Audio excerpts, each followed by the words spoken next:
इस अर्धातास के चर्चा के माध्यम से आज मैं नितिन कामले परिवार को न्याय देने के लिए खड़ा हुआ हूं। सम्मान्य मंत्री महोदय, ये पूरा प्रकरण आप सुनेंगे तो आपको पता चलेगा कि सिस्टम कैसे एक व्यक्ति को मार डालता है। अध्यक्ष महोदय, ये 3 साल की बच्ची है और मैं जिस सरकार से बात कर रहा हूं वो महिलाओं के बारे में सेंसिटिव है। वो महिलाओं को अपनी लाड़की बहन, लाड़की बच्ची बोलती है, लेकिन एक आमदार होने के बाद भी 1 साल में से मैं इस परिवार को न्याय नहीं दिला पा रहा। अध्यक्ष महोदय, मूल प्रश्न ये है कि भिवंडी में एक सनलाइट हॉस्पिटल है जिसमें 13/6/2026 को सुबह 8 बजे एक चलती फिरती बच्ची जिसको सिर्फ मैल न्यूट्रिशन और एपेटाइट लॉस यानी कि वो खाना नहीं खा पा रही है, ये विषय पे हॉस्पिटल में एडमिट किया जाता है।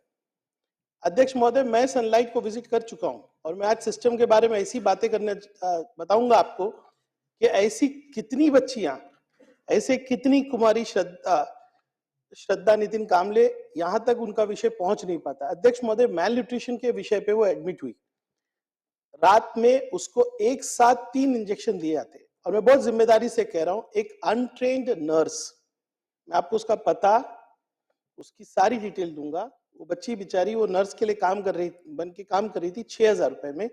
वो 10वीं पास है। उसने उसको लगातार 1, 2, 3 लगातार इंजेक्शंस दे दिए क्योंकि प्रिस्क्रिप्शन और सब कुछ फोन पे हो रहा था। बिल्कुल वो बच्ची की प्रकृति खराब हुई, 1.5 घंटे में उसकी मृत्यु हो गई।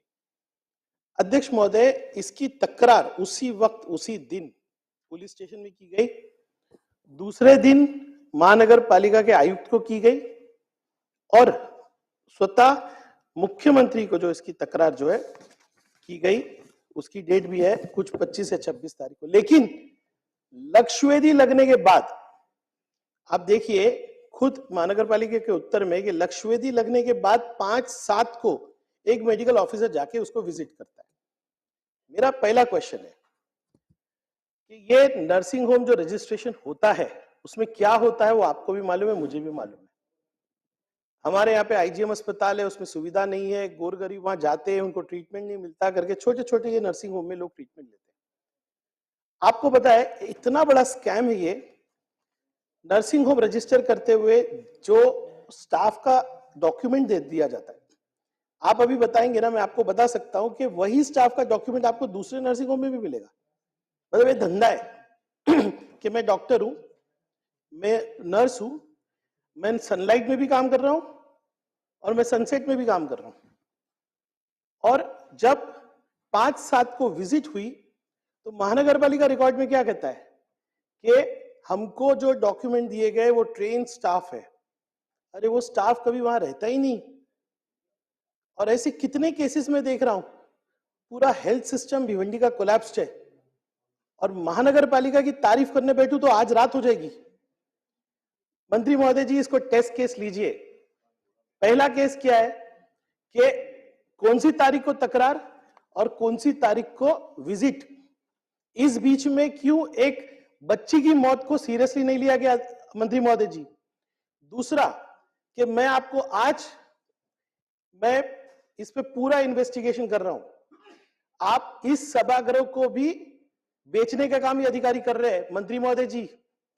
उस अस्पताल से पैसे मांगे जा रहे हैं महानगर पालिका के। मैं आपको अधिकारियों के नंबर दे सकता हूं, आप सीडीआर रिकॉर्ड निकालिए कि क्यों महानगर पालिका के अधिकारी, अगर ये दोषी है ये लोग, तो उनसे क्या चर्चा कर रहे हैं वो लोग, क्यों बार बार उस मोबाइल पे कॉल आ रहे। मेरा पहला प्रश्न आपसे है कि ये जो नर्सिंग होम रजिस्ट्रेशन के अंदर स्कैम चल रहा है वो सिर्फ भिवंडी तक नहीं लिमिट है, उसको आप कैसे स्ट्रेंथन करेंगे ताकि इस तरह से एक बच्ची जो है वो अपनी जान न खोए और उसको न्याय मिले। दूसरा मेरा प्रश्न है कि ये जो पूरा महीने में एविडेंस डिस्ट्रॉय हुआ, जो विजिट नहीं हुई, एक जान गई उसको सीरियसली नहीं लिया गया, उसकी आप चौकसी लगाएंगे क्या। तीसरा मेरा प्रश्न है कि 1 साल हो गया, फॉरेंसिक से रिपोर्ट नहीं है। वो परिवार आपको पता है, मैं आज उससे 3 बार सुबह बात किया मंत्री महोदय जी। ऐसा परिवार, उसकी दादी मेरे ऑफिस में आके रोती है और वो इसलिए नहीं रोती कि उसको कॉम्पनसेशन चाहिए, उसको ये चाहिए कि दूसरी कोई श्रद्धा ना बने। 1 साल से वो लोग पुलिस स्टेशन जाते हैं। आज फोरेंसिक रिपोर्ट नहीं आ रही, ये नहीं हो रहा। मतलब ये महाराष्ट्र राज्य, पुरोगामी राज्य, उसके अंदर न्याय इस तरह से मिलता है। 1500 रुपए देने से लाड़की बहन नहीं बनती, न्याय देने से बनती है। ये सरकार को मैं बारंबार बोल रहा हूं। ये इन प्रश्नों का उत्तर होना चाहिए। और ये जो प्रकरण मेरे तक आया है कि इस अर्धा तास चर्चा के लगने के बाद इसके ऊपर पैसे बनाने का काम कर रहा है ये महानगर पालिका। क्या आप इसको एंटी करप्शन को, मैं खुद लेखी तकरार दूंगा, मैं कंप्लेनेंट बनूंगा, क्या इसको आप एंटी करप्शन को देंगे? ये मेरे सवाल है। मंत्री महोदय. अध्यक्ष महोदय, सन्मान्य सदस्यांनी ज्या मुलीबद्दल या ठिकाणी प्रश्न मांडला त्या मुलीचं नाव देखील सांगितलं की श्रद्धा नितीन कांबळे असं आहे. फॉरेन्सिकचा रिपोर्ट आलेला नव्हता, परंतु फॉरेन्सिकचा रिपोर्ट आलेला आहे.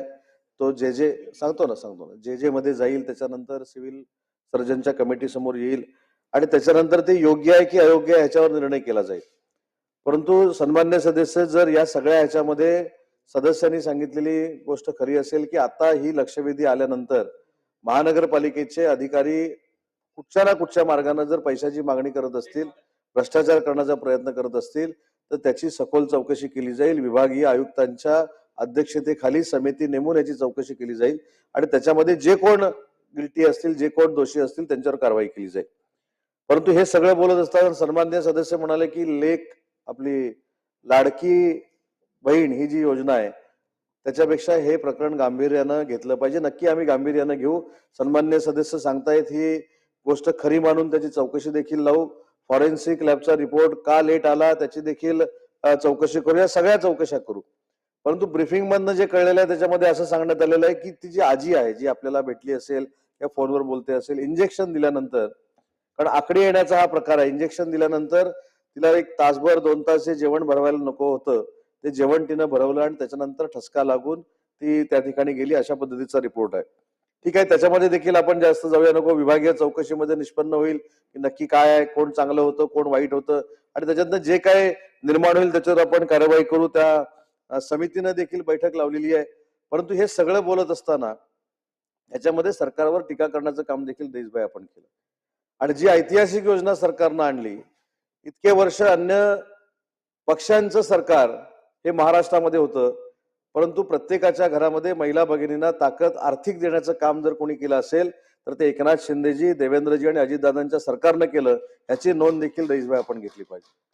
आणि जर ही आमची योजना योग्य नसेल तर आपल्या मतदारसंघामध्ये आपण महिलांना आवाहन करा की ही योजना योग्य नाही, त्याच्यामुळे या योजनेचा फायदा तुम्ही घेऊ नका.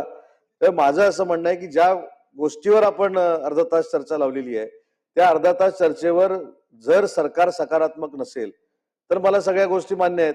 पण सरकार सकारात्मक आहे. सरकारनं सांगितलंय की मला ब्रीफिंग केलंय, त्याच्या बाहेर जाऊन काही जर गोष्टी असतील तर त्याची देखील विभागीय चौकशी केली जाईल कमिशनरच्या मार्फत आणि जे दोषी असतील त्यांच्यावर कारवाई करू.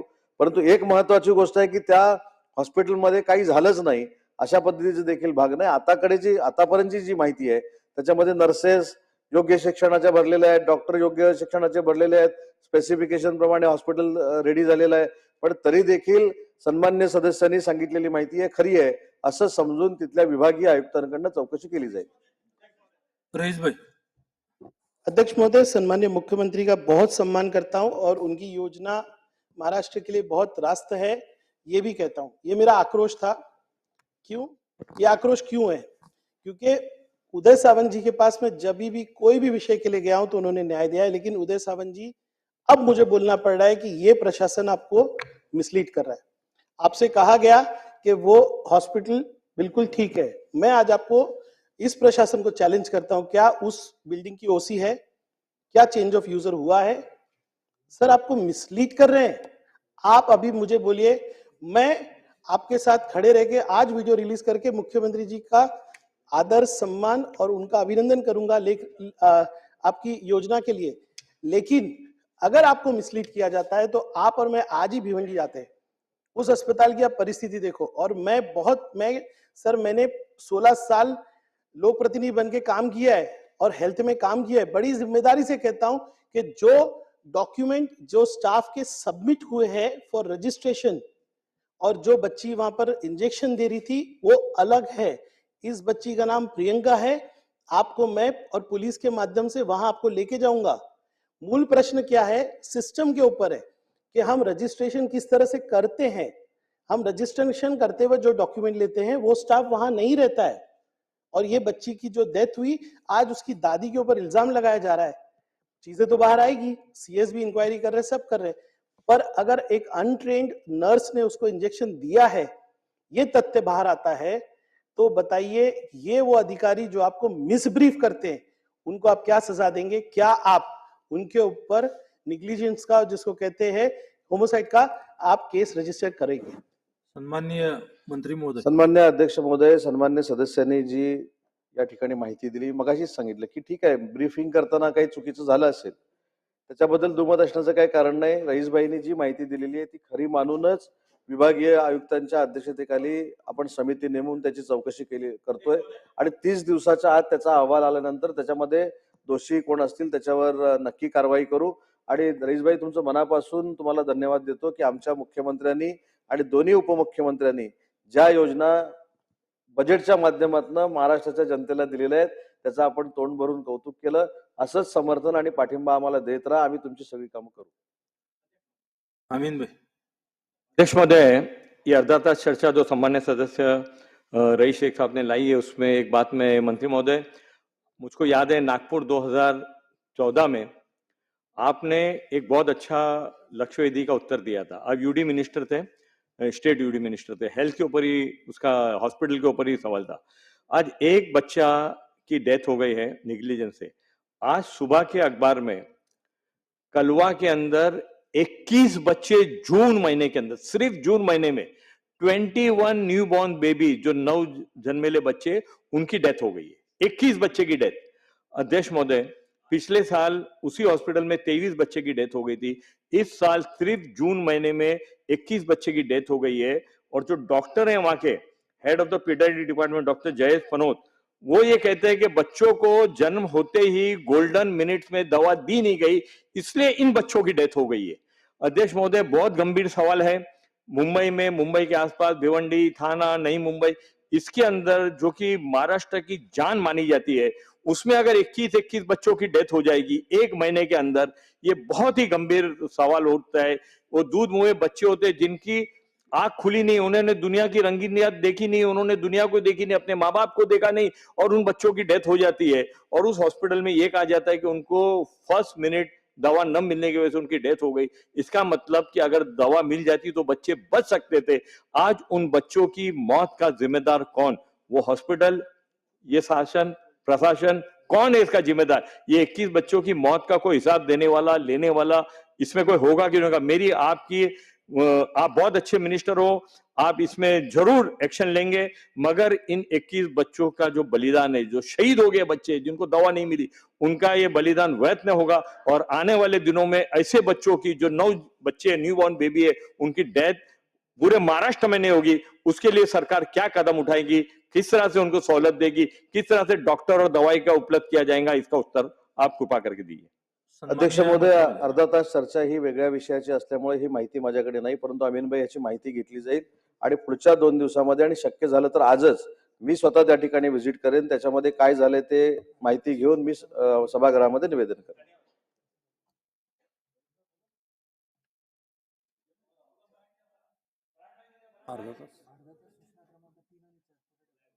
अर्धा तास सूचना क्रमांक 3 आणि 4 पुढे ढकलण्यात येत आहे.